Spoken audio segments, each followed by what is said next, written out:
Eu quero convidar você a olhar para Jesus essa noite, a pensar em Jesus, a refletir sobre Jesus. Sabe como Jesus é chamado? Ele tem muitas formas de ser chamado, muitos títulos nós podemos dar a Jesus. Mas um que eu gosto muito de usar é que ele é o perfeito. Ele é o perfeito. Até o Rodrigo citou isso lá no testemunho dele. Jesus é o perfeito. A vida perfeita, a morte perfeita. Ele é o perfeito de Deus. E eu gosto de usar essa expressão porque ela explica muitas coisas. Por exemplo, Jesus é o sacerdote perfeito. A Bíblia está cheia de sacerdotes, mas Jesus é aquele que fez o sacrifício perfeito. É o sacerdote perfeito, sem pecado, que pode diante de Deus interceder por nós. Jesus também é o profeta perfeito. A Bíblia está cheia de profetas, mas Jesus é o profeta perfeito, que trouxe a mensagem de Deus, perfeita, pura, santa. Ele também é o rei perfeito. A Bíblia está cheia de reis, mas Jesus é o rei perfeito, que governa com justiça, com equidade, com misericórdia, que governa pelos séculos dos séculos, que o seu reino nunca terá fim, seu reinado nunca terá fim. Ele é o rei perfeito. E nós podíamos falar de tantos outros títulos que ele se encaixa, sendo o perfeito. E hoje eu quero falar sobre o Adão perfeito.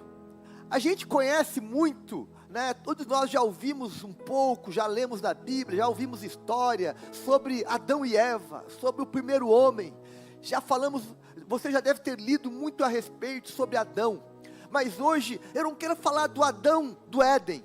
Até vou usar ele como exemplo aqui em alguns momentos. Mas eu quero falar daquilo que a Bíblia chama do Adão perfeito. Porque o Adão de Gênesis, o Adão do Éden, o Adão, esposo de Eva, ele teve muitas responsabilidades, mas ele falhou. A Bíblia diz que ele foi o primeiro homem criado por Deus.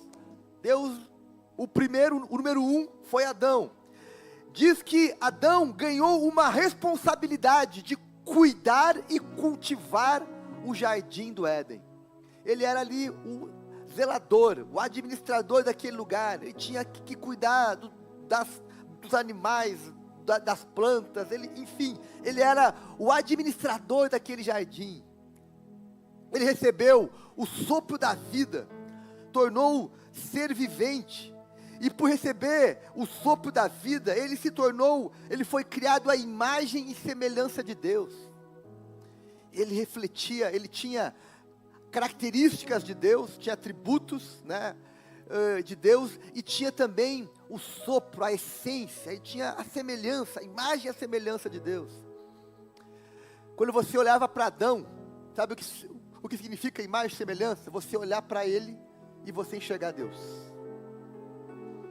Hoje, por causa do pecado, quando nós olhamos para uma pessoa, é difícil enxergar Deus nela.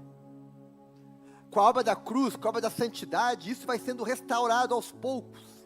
Porque o propósito é que quando alguém olhar para você, ele enxergue Jesus na tua vida. Tão nítido, que você possa refletir a imagem e a semelhança de Jesus. Ele recebeu atribuições, responsabilidade, tinha essa característica.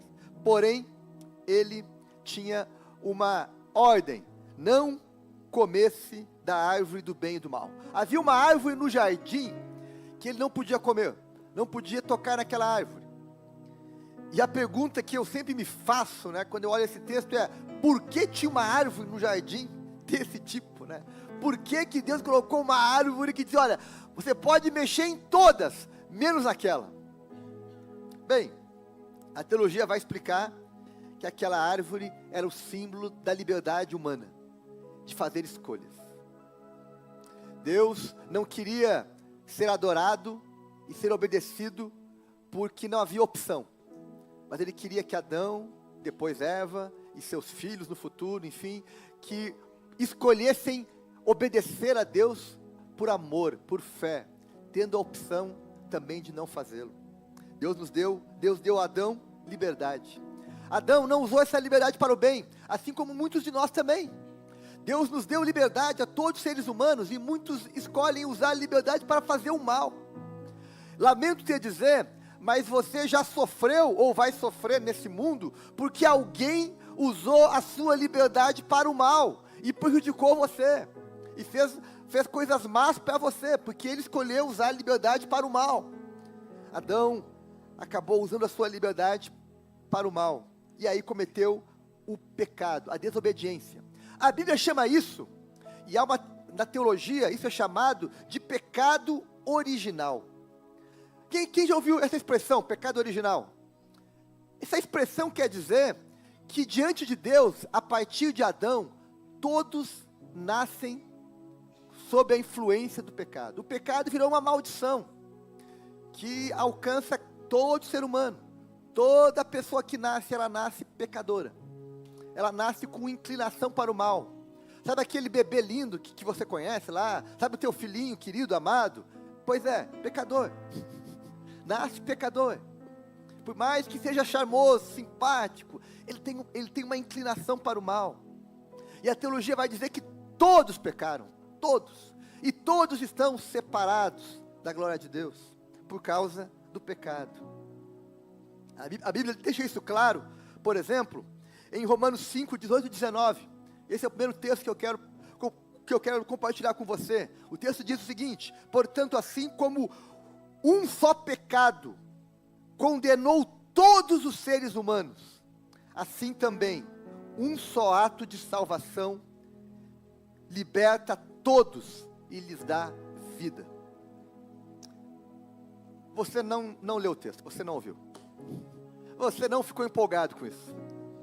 Olha só, o texto está dizendo que se é verdade que por causa do pecado de Adão todos foram condenados, também é verdade que por causa da obra de Jesus todos foram justificados. Aleluia! Bem, alguém vai dizer para mim, já disse, pastor, eu não acho justo eu ser pecador por causa do pecado de Adão, eu nem era nascido, eu não estava lá, por que eu sou herdeiro daquele pecado? Bem, olha, também não estava lá no Getsemane, você não estava lá no Calvário, quando Jesus morreu por você, e você também foi beneficiado pela obra e pela morte de Jesus. Então não reclama do pecado de Adão, mas celebra o sacrifício de Jesus. Celebre o sacrifício de Jesus, porque ele te alcançou também. Se é verdade que por causa do Adão nós nos tornamos pecadores, é verdade que por causa da morte de Jesus nós nos tornamos o quê? Justificados, perdoados, redimidos. E o texto segue dizendo também algo importante no verso 19: e assim como muitos seres humanos se tornaram pecadores por causa da desobediência de um só homem, assim também muitos serão aceitos por Deus por causa da obediência de um só homem. Qual é esse homem? Jesus. Se Adão fracassou no seu ministério, na sua missão, e nos trouxe problemas por causa disso, Jesus foi o Adão perfeito que não fracassou, ao contrário, completou a missão, e por causa dos méritos de Jesus, hoje eu sou beneficiado. O apóstolo Paulo escreve e ele explica isso, e eu queria que você entendesse isso. 1 Coríntios 15, 21 e 22, assim como por estarem unidos com Adão lá do Éden, todos morrem, assim também, por estarem unidos com Cristo, todos o quê? Todos terão vida eterna. Se Adão te levou para o pecado original, Jesus te buscou e trouxe para o céu.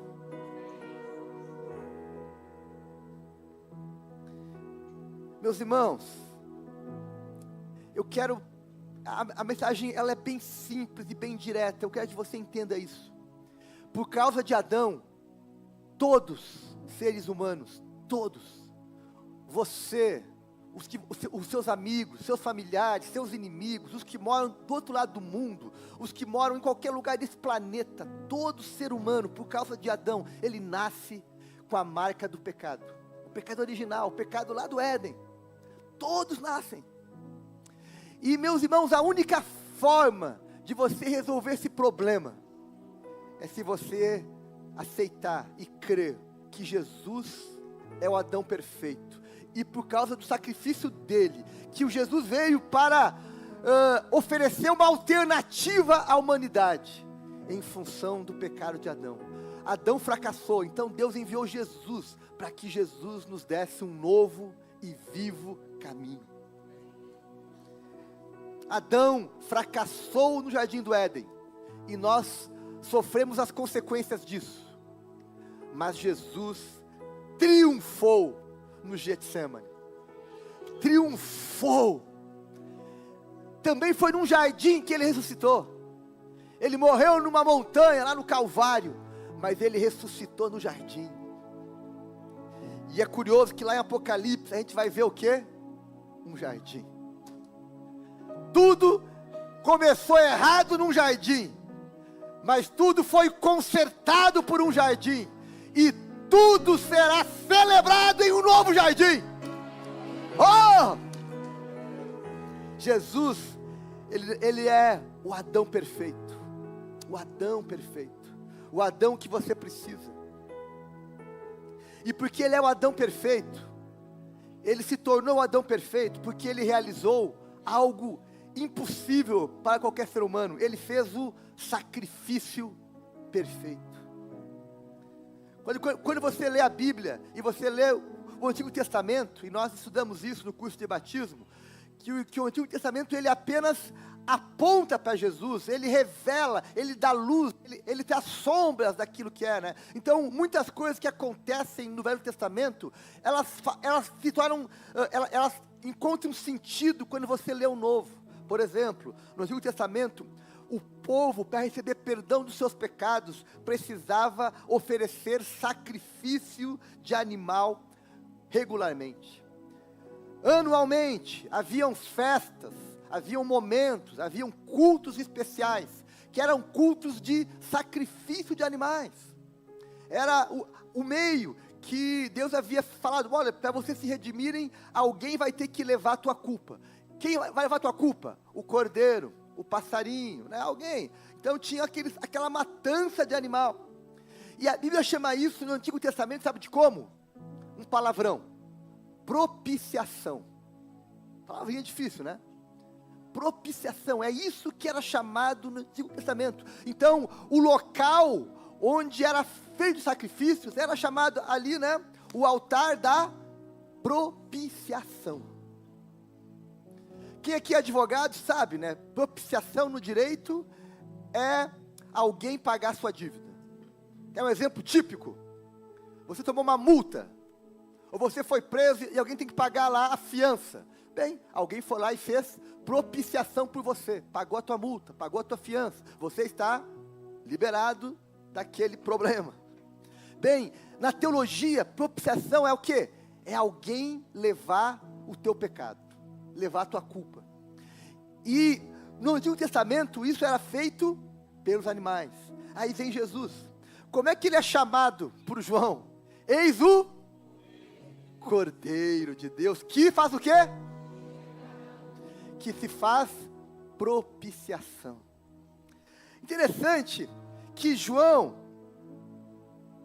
né, vai usar essa mesma expressão para dizer que ele, Jesus, é a propiciação pelos nossos pecados. E não somente pelos nossos, mas também pelos pecados de todo o mundo. Olha só, João aqui pega o conceito do Antigo Testamento de que um animal tinha que levar sobre si a nossa culpa, e diz: bem, agora nenhum animal vai precisar mais levar a nossa culpa. O cordeiro, o passarinho não vai mais levar a nossa culpa. Quem vai levar? O Cordeiro de Deus, perfeito. E ele vai fazer o que o autor de Hebreus chamou de sacrifício perfeito. Por isso que agora nós não precisamos mais matar animais para fazer sacrifício, porque houve em Hebreus, capítulo 10, verso 12, o que? Jesus, porém, tendo oferecido para sempre. Qual é a durabilidade? Eterna, para sempre, um único sacrifício pelos pecados, assentou-se à direita de Deus. Ou seja, Jesus realizou um sacrifício perfeito. Não precisa mais nenhum outro sacrifício. Ninguém mais precisa morrer para levar a tua culpa. Nenhum animal precisa morrer para levar a tua culpa.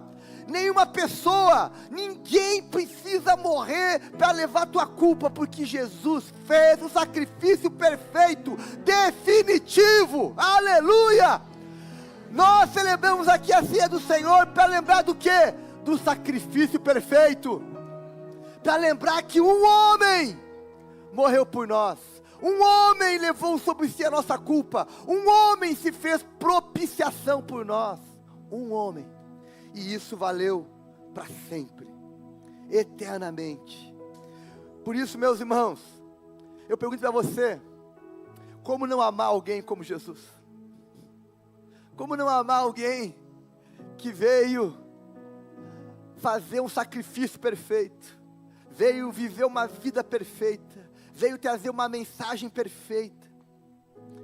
Como não amar Jesus? Como não confiar nele? Como não crer nele? Como não segui-lo? Como não? E sabe qual é o grande mistério da fé? O mistério da fé é que nós somos imperfeitos. Mas quando você recebe Jesus como teu Salvador, quando você aceita o sacrifício perfeito de Jesus, sabe o que acontece?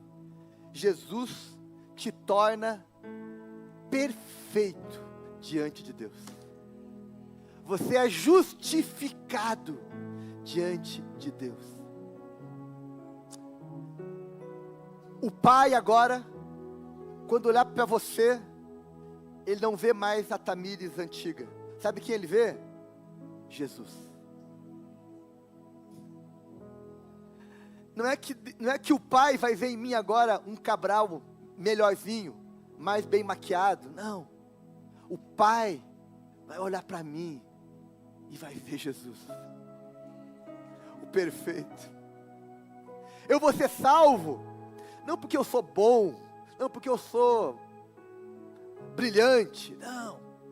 Eu vou ser salvo pelos méritos de Jesus. Não são os meus méritos não podem me salvar. Ei, os teus méritos não podem te salvar. Mas os méritos de Jesus te justificam. Os méritos de Jesus te tornam justificado, perdoado, redimido. Jesus se fez justiça em nosso lugar. Eu termino com Romanos 5, verso 1, dizendo o seguinte: tendo sido, pois, justificados pela fé. Fé em quem? Em Jesus. Temos paz com Deus, por meio de quem? Do nosso Senhor e Salvador, Jesus Cristo. Justificados. Não pela tua ética, não pelo teu comportamento, não pelo teu dinheiro, não pelos teus diplomas, não pelo teu trabalho, não pela tua folha corrida, mas tu és justificado pela fé em Jesus, o Filho perfeito, o profeta perfeito, o sacerdote perfeito, o rei perfeito, o Adão perfeito. Nessa noite eu quero te dizer uma coisa. Talvez eu fale aqui com algumas pessoas que não tinham entendido ainda que diante de Deus, por causa do pecado de Adão, todos pecaram. E todos estão debaixo do pecado original. Todos. Mas a boa notícia é que por causa do segundo Adão, do Adão perfeito, por causa de Jesus, todos nós podemos ser perdoados, justificados, resgatados, em nome de Jesus.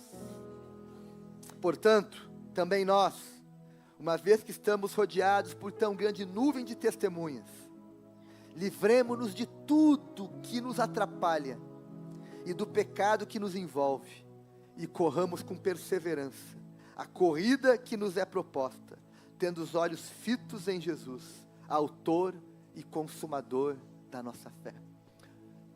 Minha última pergunta é: o que te atrapalha para seguir Jesus?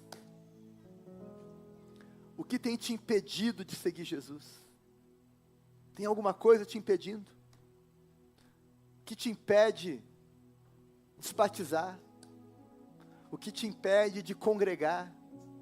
O que te impede de professar a tua fé em Jesus? O que te impede?